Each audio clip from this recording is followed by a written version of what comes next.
December 19th, 2012, and this is the SNM Network!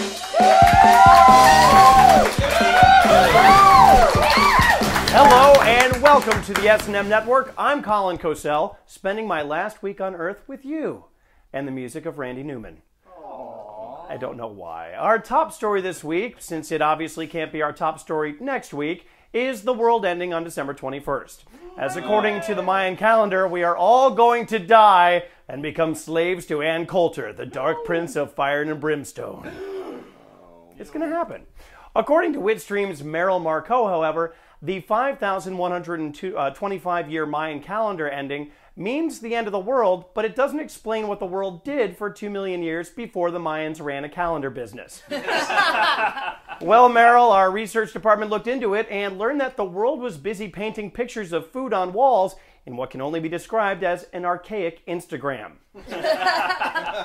In other news related to days in December who are trying to upstage Christmas, 12-12-12 happened, aka Microphone Check Day. That's 1-2-1-2-1-2. You see what I didn't. Okay, we're not sure why it's newsworthy, but Twitter's Your Anon News might have the answer as they snarked, "Just think, this is the last time we will ever see repeating numbers in our lifetime." We were going to do a math joke here, but we don't have any Asian writers. Oh. There goes the coveted Asian demographic. All right, well, last Wednesday also featured the 12-12-12 concert to benefit my high school gym locker combination. The 6-hour-long fundraiser featured a combined 3 millennium in ages and about 75 miles of extra skin. And that was just the Rolling Stones. Oh. Gross. Reporter Chase Mitchell had some inside info about another headlining act with his tweet, "Paul McCartney is teaming up with Nirvana to play all the hits, like, 'This is too loud,' and 'Not so fast, guys,' and 'I regret this idea.'" Ideally, compromise should have paved the way for the smash hit, "I Want to Hold Your Jowls."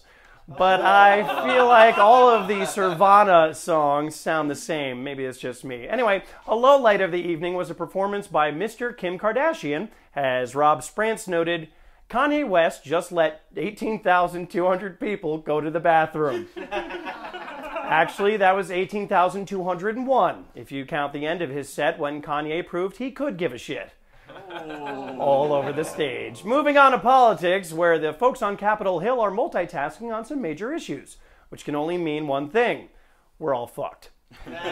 Amidst talks of fiscal cliffs and gun control, the issue of who will replace Hillary Clinton still lingers, kind of like her husband, on a dress. That never gets old. Yes, it does, apparently. Anyway, for more on this, Witstream's Rex Hupke reports, Susan Rice withdraws from Secretary of State consideration.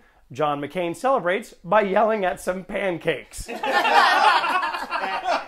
then things went terribly wrong once McCain realized that the pancakes were golden brown and he demanded to see their papers. Oh. Jan Brewer be damned. Also in politics, former President Bush announced that his daughter was pregnant. Yay! Sure, why not? The president was quoted as saying he was extremely happy that he would finally get to be a nephew.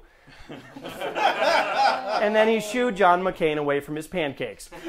Twitter's Warren Holstein had an interesting take on the news with his report, "Jenna Bush's husband is just like her dad. He doesn't believe in ever pulling out." And apparently to celebrate, W is going to make up a bunch of lies about the unborn child and, upon its birth, start a war with the infant and force democracy down his throat.